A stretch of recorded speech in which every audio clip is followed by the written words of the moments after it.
nuyu les honorables collègues. Monsieur le ministre, yow li nga yor dafa capital. On dit que la santé avant tout. Quand la santé va, tout va. La santé n'est pas une priorité, c'est la priorité. C'est pourquoi monsieur le ministre ñun en tant que député ñu lay jàppale ci santé bi. Député yi fii yëpp ñu ci bari dañuy may ay consultation gratis di may ay dépistage bërki démb laa jógee Touba ba may dem nag woo naa la wuyu nga ma mais kak ma booleel maa ngi lay revenir ba ma wax tegu ca dara peut-être mi ngi fii. C'est le lieu de remercier docteur Diallo de la PNA ndax daf ko fekk ci voyage mais quand même il a tenu à m'envoyer des médicaments jusqu'à Touba oto ba mu fees la ma jox loolu yombal na consultation ba parce que dépistage yóbbu 45 médecins yi dañuy maye seen xam-xam mais seeni médicament doyul raxte dool dañoo war a loger dañoo war a lekk seen transport dañ ko war a assurer te loolu monsieur le ministre yow la ñuy dimbali ci loolu parce que les postes de santé reculés dara amu fa. Je prends l'exemple du poste de santé de Darou Karim amul benn infrastructure je me demande sax ICP ba fa nekk Seck ak madame Diop ban ko xanaa bu dul woon jaamu yàlla ma xam ne yooyu conditions nit waru cee mën a liggéey te hôpitaux yu mag yi sax dañuy réclamer monsieur le ministre docteur hôpital Idrissa Pouye l'ex-CTO ñi ngi réclamer scanner ñi ngi réclamer le renforcement du bloc opératoire pour mën a jël en charge les accidentés de la route mais également ñi ngi laaj accompagnement pour mën a démarrer la transplantation rénale xam nga dialyse moom ab defe naa ci feebar yi gën a bari Sénégal ci la bokk. Monsieur le ministre hôpital Matlaboul Fawzeyni de Touba manque de tout hôpital Cheikhoul Khadim de Touba est hors de prix il est trop cher les postes de santé dans les établissements il y a même pas d'aspirine le poste de santé de l'établissement Seydina Issa Laye de Cambérène il y a même pas d'aspirine ou aspro il y a rien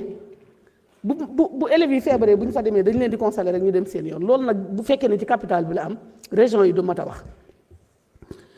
Monsieur le ministre, les hôpitaux privés et les cliniques réclament la TVA qu'ils payent et qu'ils ne peuvent pas récupérer dans les prestations parce que la demande de paiement de remboursement est presque nulle. Donc yow département bi nga yor dafa nekk loo xam ne bu doxul dara ci àdduna du dox ñi ngi lay encourager sa budget dinañ ko voter mais buñ ko voter itam nañ ci gis na ci population yi gis seen bopp la santé dafa nekk loo xam ne kenn mënut a wax ni mu amee solo ak ni ci sénégalais yi amee problème cancer du col de l'utérus et cancer de sein chiffres yi mi ngi ak yow chaque jour que jëfee 365 femmes meurent du cancer monsieur le ministre il est temps le cancer est en train de nous décimer. C'est comparable à la perte de 3 Boeing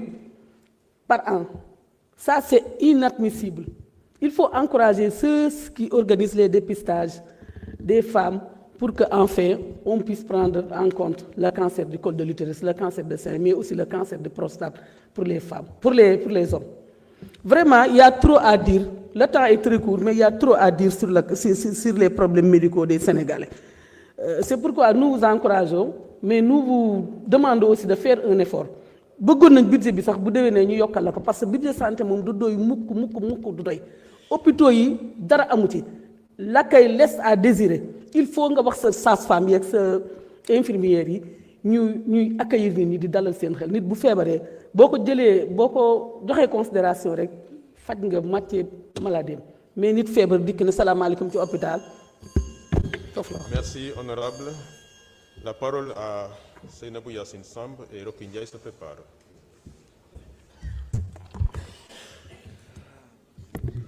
A'oudhu billahi minash shaitani rajim. La hawla wa la quwwata illa billahi al-aliyyil azim. Merci président. Salam alaikum monsieur le ministre maa ngi lay nuyu di la ziar di la jox sa wàccuwaay ak say collaborateurs. di ñëw rek parce que temps bi comme ni ñu wax bariwul di nuyu chers collègues 4 points yi nga xam ne dama ko bëgg lire après ma xaw a détailler tuuti muy nouvel hôpital de Saint-Louis. Quand débutent réellement les travaux et quelles lignes budgétaires sont prévues pour accélérer ce chantier? Personnel médical Saint-Louis. Quelles mesures pour garantir la disponibilité du personnel médical et paramédical de la région? Hygiène politique. Quelle stratégie pour améliorer l'hygiène dans les marchés, les écoles et les quartiers populaires et prévenir les maladies évitables? 4e point et le dernier, indemnité de logement contractuel de la santé. Où en est l'application des instructions du Premier ministre président Ousmane Sonko sur l'indemnité de logement à mettre en vigueur en 2025. Monsieur le ministre di dee jaajëfal di wax ne rek comme ni ñu ko ñaanalee ñeneen mooy yàlla may leen ngeen eggali fa xam nañu fi ngeen fekk réew mi moo metti mais aussi dañuy wax ne àdduna li lu mu mënti def balaa muy def dara santé moo si jiitu di wax rek ne Saint-Louis lu doy na hôpital de Saint-Louis warul am hôpital bi nga xam ne moo fa nekk muy niveau 4 bi nga xam ne commencé woon nañ ko ñu arrêté ko comme ni ma la ko waxee en commission xëy na peut-être dama doon bëgg bañ gagné ba jëlaat temps moo tax waxuma ko ci rapport bi mais souligné woon naa ko en commission laaj la si fan lañ ci toll ci hôpital de Saint-Louis parce que comme ni ma ko waxee comme hôpital lu bëri Sénégal hôpital yi mouroir la parce que boo demee ba seringue bu 100 francs sax yaa koy jënd sa bopp pour ñu faj la tey hôpital bi nga xam ne accident bi nga xam ne amoon na raw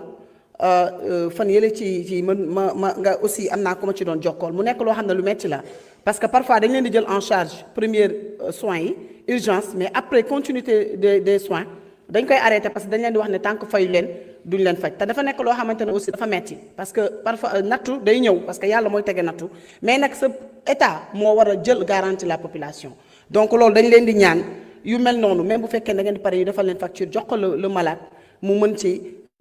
faju mu xam ne li nga xam ne dina sauver ay bakkan waaye aussi di wax ne li jëm aussi ci personnel bi loolu xëy na monsieur le ministre mën na ci wax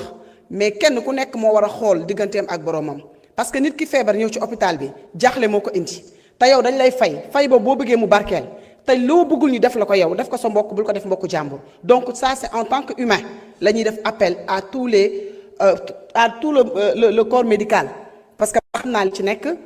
sama borom kër médecin la mais li may wax ku ci nekk di nga rendre compte sa kanamu borom mais feebar nga ñëw ñu lay wax ju ñaaw di la ko def ba pare duñ la may accueil bi nga war a def loolu ku ci nekk c'est individuel et ku ci nekk yow yaay rendre compte sa kanamu borom en tout cas ñu ngi lay ñaan monsieur le ministre di ñaan yàlla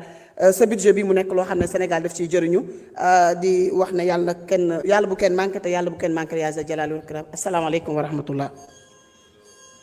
Merci honorable.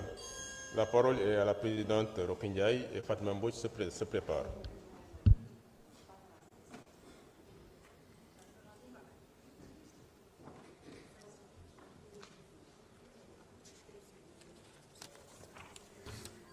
Merci beaucoup, Monsieur le Président. Monsieur le ministre, chers collègues, chers collaborateurs des ministres, nuyu naa leen. Monsieur le ministre, je salue les actions résilientes de votre département ministériel. Malgré le contexte mondial mouvementé avec la multiplication des crises sanitaires très préoccupantes, comme la fièvre du Vallée du Rift, l'Mpox,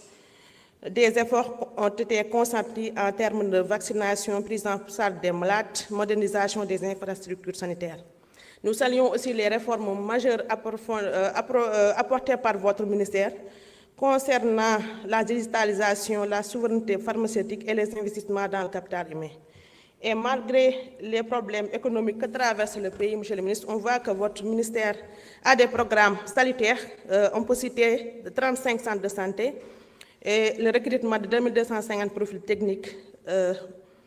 Mais aussi Kaolack se félicite vraiment dégg naa léegi si sa si kii bi rapport bi ne y a un programme de NEPES 3 à Kaolack donc loolu ñu ngi koy xaar di ci am mbégte bu baax a baax. Mais malgré cela aussi ñu lay wax ne ñu ngi xaar nga relever le plateau médical de l'hôpital El Hadj Ibrahima Niass bu Kaolack ak yokkal ñu ay spécialistes lu si mel ni ay en cardiologie, néphrologie, urologie ak neurologie. ñuy tamit am mbégte ci dotation bi nga xam ne am nañ ko ren ci hôpital ba 2 milliards jóge ci 400 millions. C'est des avancées en réalité. may wax monsieur le ministre à quand l'achèvement des travaux du centre de santé de Gandiaye. Monsieur le ministre, je pense que Gandiaye dafa war a am un district sanitaire boo xam ne dafay servir de tampon entre Kaolack et Fatick mais aussi couvrir tout l'arrondissement de Ngothie.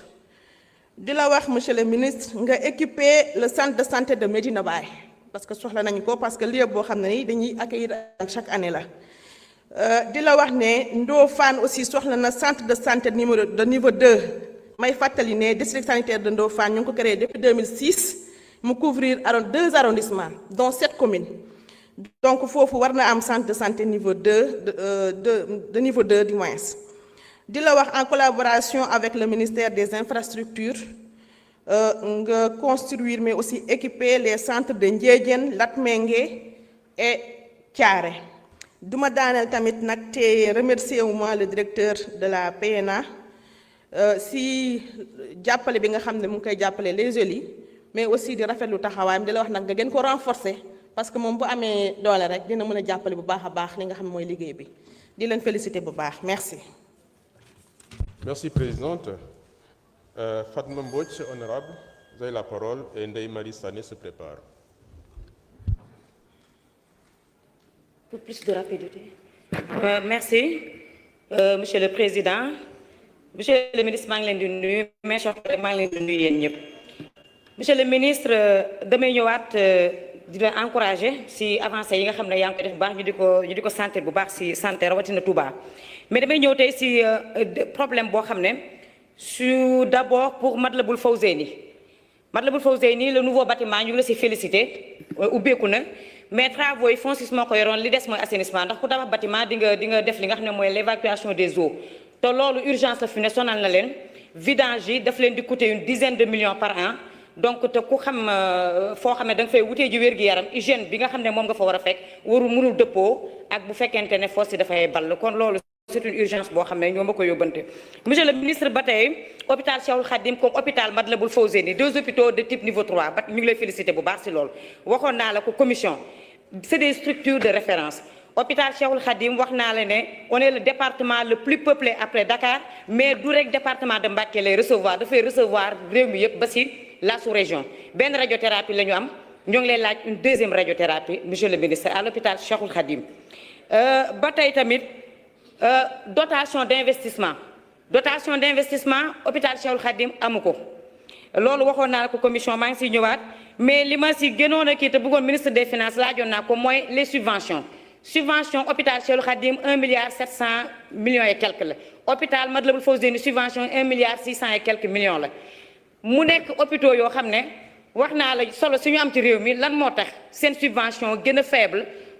hôpitaux de niveau 3 yi nga xam ne ñoo nekk surtout dans la capitale ak solo si ñu am te wax naa la ko ak dayo bi nga xam ne ñu ngi koy représenté ci réew mi loolu maa ngi koy jooytu te cri de cœur la seen subvention yi monsieur le ministre am na hôpitaux yoo xam ne fu ñuy dem ba ay 6 milliards 3 milliards hôpital yi war nañ ko fu mën a am ndax du Touba rek la ñu servir wala le département mais c'est le pays en tant que tel et même la sous-région monsieur le ministre ba tey hôpital Cheikhoul Khadim kon la Matlaboul Fawzeyni ñoo bokk benn problème muy le personnel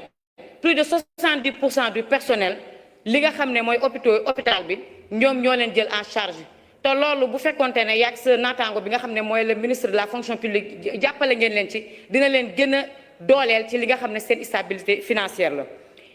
problème mu district sanitaire Touba xam nga ko problème boobu nag du man maa ko wax mais même les experts wax nañ ko te li nga xam ne moom la ñu gis te jàpp ne moom moo mën a régler problème boobu mooy le district sanitaire de Touba ñu scindé ko en 2 pour ñu mën a am une meilleure opération boo xamante ne nii dinañ ci am satisfaction mu doon loo xam ne askan bi yëpp ñoo ci bénéficié wu en grosso modo ñu ngi lay féliciter davantage merci beaucoup monsieur le ministre. Merci honorable. Honorable Vincent Danfa, vous avez la parole et Anta Dieng se prépare.